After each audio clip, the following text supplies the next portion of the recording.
아침 목상에 오신 여러분들을 환영하고 축복합니다. 하나님께서 오늘 우리에게 또 새로운 날을 허락하셨는데요. 새로운 날에 걸맞는 새로운 은혜로 우리 인생을 채워줄 줄 믿습니다. 특별히 오늘은 이번 한 주간의 마지막 날이죠. 여러분 한 주간 잘 마무리하고 또 힘차게 주말 맞이하고 기쁘게 하나님 앞에 예배했으면 좋겠습니다. 오늘은 바울이 간증하다라는 제목을 가지고 사도행전 22장 1절부터 29절까지 말씀을 좀 더 살펴봤으면 좋겠습니다. 우리 22절부터 24절까지 말씀 한번 읽어볼까요? 이 말하는 것까지 그들이 듣다가 소리질러 이르되 이러한 자는 세상에서 없애버리자 살려둘 자가 아니라 하여 떠들며 옷을 벗어던지고 티끌을 공중에 날리니 천부장이 바울을 영내로 데려가라 명하고 그들이 무슨 일로 그에 대하여 떠드는지 알고자 하여 채찍질하며 신문하라 한대. 예, 이 말하는 것까지 그들이 듣다가 라고 되어 있죠. 바울은 지금 유대인들에게 자신이 어떻게 하나님을 만났는지, 하나님께 자신의 인생을 어떻게 인도해 주셨는지 쭉 설명을 합니다. 그런데 이 말을 듣다가 유대인들이 소리질러 일렀다고 그랬어요. 더 이상 못 듣겠다. 이런 사람은 그만두면 안 된다. 라고 이야기합니다. 그렇다면 왜 그랬을까요? 어저께 살펴본 것처럼 바울은 뭐라고 이야기했냐면 하나님께서 자신을 이방인에게 복음을 전하라고 이방인을 위한 사도로 세웠다라고 이야기를 합니다. 그러자 이 사람들이 흥분한 거예요. 왜요? 이 사람들은 선민의식이 있었어요. 하나님은 오직 유대인만을, 이스라엘 백성들만을 사랑하시고 이들 우리만을 구원하신다는 믿음이 있었어요. 그래서 이방인들이 하나님을 믿으려면 어떻게 되냐면 먼저 유대인으로 개종을 해야 돼. 먼저 유대인이 된 다음에 이방인들도 하나님을 믿을 수 있었어요. 그런데 이방인에게 직접 복음을 전하라고 했다는 것은 받아들일 수 없는 거예요. 그래서 그들은 소리 지르면서 이야기했던 거죠. 결국에 그럼 이 사람들이 왜 소리 지르면서 이렇게 반응을 보였느냐? 결국에 잘못된 선민의식과 잘못된 선입견과 잘못된 편견에 사로잡혀 있었던 거죠. 그럼 우리는 어떨까요? 이런 유대인들의 모습이 유대인만의 모습일까요? 우리에겐 이러한 잘못된 편견이나 선입견이나 이런 것들이 없을까요? 제가 어떤 책을 읽는데 그런 책에 이런 얘기가 나오더라고요. 한 번은 이렇게 지하철을 탔는데 지하철에서 엄마가 있었는데 아이 2명과 함께 있었어요. 근데 아이 2명이 너무 떠들고 막 그냥 지저분하게 막 다니고 막 그러는 거예요. 그래서 그걸 지켜보던 사람이 너무 답답한 거죠. 저 엄마는 저렇게 정신이 없냐. 왜 아이를 저렇게 애들을 저렇게 뛰어놀게 정신없게 떠들게 두나. 이렇게 생각을 했어요. 그래서 그 엄마한테 조금 아이들 좀 저렇게 두지 말라고 이야기를 했대요. 그랬더니 그 엄마가 아유 죄송하다고 제가 잠깐 정신이 잃었던 모양이라고 지금 남편 장례식장 갔다 오는데 제가 너무 황망해서 잠깐 정신을 놨던 것 같다고. 남편 장례식을 치렀던 걸.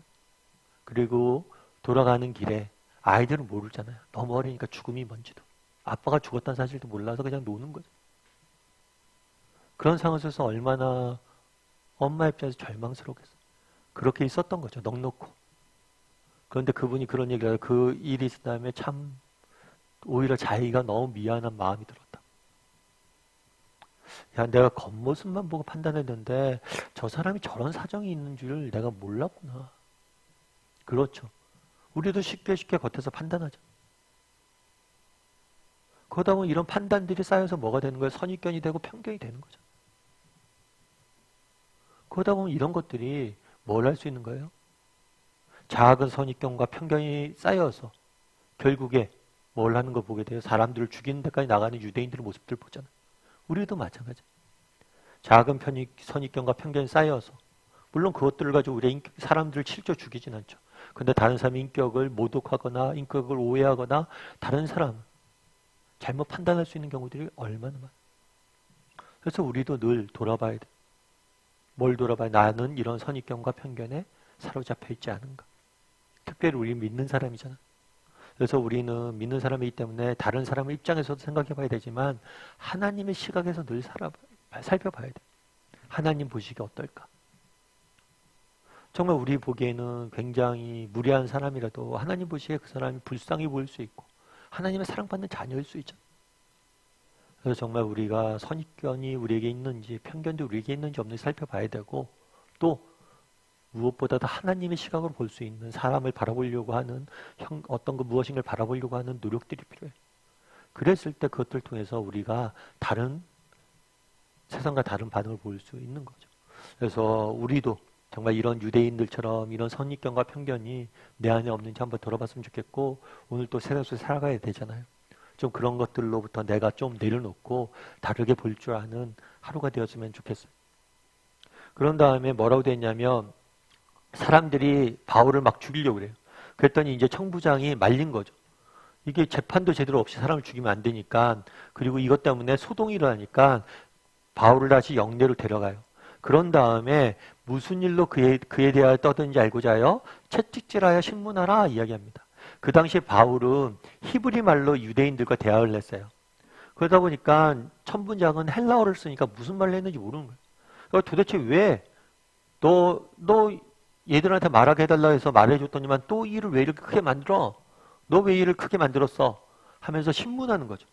특별히 채찍질하면서 신문하려고 그랬던 거예요.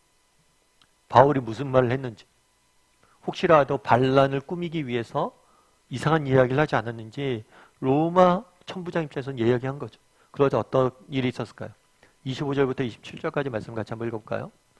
가죽줄로 바울을 매니 바울이 곁에 서 있는 백부장더러 이르되 너희가 로마 시민 된 자를 죄도 정하지 아니하고 채찍질할 수 있느냐 하니 백부장이 듣고 가서 천부장에게 전하여 이르되 어찌하려 하느냐 이는 로마 시민이라 하니 천부장이 와서 바울에게 말하되 내가 로마 시민이냐 내게 말하라 이르되 그러하다.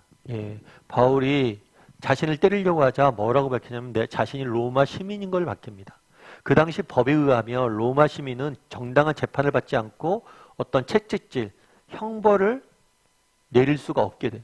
그러니까 네가 왜 정당한 재판도 안 하고 사정도 모른 채로 나를 벌하려고 하느냐? 라고 이야기를 하는 거죠. 그래서 로마 시민권자로서의 자신의 권리를 주장하는 거예요. 그래서 이 사실을 백부장이 알고 천부장한테 이야기하죠. 천부장이 물어요. 네가 진짜 로마 시민이냐? 그렇다. 라고 말하는 거예요. 그래서 이 위기를 모면하는 모습들을 보게 됩니다. 그럼 우리가 여기서 알 수 있는 것은 무엇일까요? 여기가 우리가 배울 수 있는 건 뭘까요?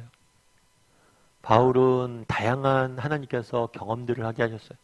어려서 유대인들 가운데 정말 율법 교육을 잘 받게 하셨어요. 뿐만 아니라 그는 로마 시민으로서 다양한 헬라적인 교육도 받게 하셨어요. 근데 그가 가졌던, 경험했던 모든 것들을 바울의 사역과 인생을 보면 하나하나 써가는 모습들을 보게 돼요. 그것이 오늘처럼 로마 시민이 된다는 게 그 당시 굉장히 특권이거든요. 그런 특권이 되었건 아니면 정말 고난스러운, 고통스러운 경험이 되었건 바울의 인생을 보면 평탄한 길만 걷지 않았거든요. 너무나 힘들고 어려웠던 길들을 걸었어요. 그건 역시도. 또한 악도 행했죠. 스데반을 죽였죠. 그런 경험들조차도 하나님께서 선하게 바꾸어가는 모습들을 보게 된다는 거죠. 그런 면에서 우리도 마찬가지. 우리도 이 땅을 살다 보면 여러 가지 경험들을 합니다. 그리고 하나님께서 여러 가지 것들을 우리에게 주세요. 그 경험들과 재능들과 은사를 가지고 하나님께서 우리를 쓰길 원하신다는 거예요. 우리를 사용하시길 원하신다. 그런데 우리는 뭘까요? 우리는 쓰임받지 못하죠. 왜요? 정말 하나님께서 쓰신다는 그런 마음들을 갖고 있지 못하니까. 물론 우리 중에 그런 사람이 있을 수도 있어요. 바울은 로마 시민권자가 됐고 바울은 정말 좋은 교육도 받았고 똑똑하고 가진 게 많으니까 하나님 쓰시는 거죠. 저는 바울처럼 받은 게 없어요. 라고 이야기할 수 있죠. 그런데 그렇지 않아요. 예전에 제가 어떤 이제 목사님의 글을 읽었는데 이 목사님은 오카노 목사님이 대학부 때 성도교회 대학부 할 때 그 대학부에서 같이 청년으로 있었던 대학생으로 있었던 분이에요. 그분이 그런 얘기를 하더라고요. 자기가 오카노 목사님 대학부 할 때 굉장히 주목받는 사람은 아니었다고. 대학부 리더도 아니었고 대학부에서 중요한 역할을 했던 사람이 아니었다고. 그저 자기가 대학부 때 했던 일은 뭐냐면 뒤에서 맨날 앉아서 친구들과 놀고 떠드는 그런 일들을 하고 그때 신앙이 열심히 없었던 것 같아요. 근데 나중에 자기가 이제 신앙이 열심히 생긴 다음에 내가 어떻게 하면 조금 하나님 앞에 쓰임받을 수 있을까? 은사가 뭘까? 라고 생각을 하다가 그 생각이 부쩍 들었대요. 자기는 이제 대학부회 때 맨날 뒤에서 떠들었다고 그러잖아요. 자기는 낯선 사람을 만나건 누굴 만나던 편안히 이야기를 할 수가 있다고 그러더라고요. 그래서 이분이 자기가 어떤 사역을 했냐고 그러냐면 교회에서 새가족부를 했대. 새가족부는 새로운 사람들이 오잖아요. 그럼 그 사람들을 살갑게 맞이하고 편안하게 지내야 되잖아요. 그러면서 자기가 그 새가족부를 하면서 섬기게 됐다고 그 얘기를 쭉 쓰더라고요. 그래서 수다도 은사라고 이렇게 쭉 써놨더라고요. 그래서 하나님이 주시는 경험들, 재능들 그런 것도 풍부함에 대해서 쭉 써놨는데 공감이 됐어요. 여러분 그날에 바울이 다양한 인생의 경험들을 합니다. 그것들 다 버리지 않고 하나님께 다 쓰세요. 우리도 마찬가지예요.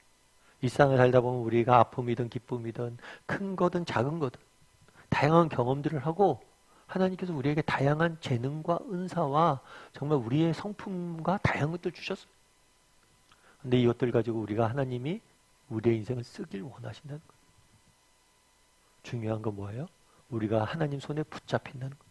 하나님 손에 붙잡히고 한다면 하나님께서 우리의 인생들을 통해서 쓰실 거예요.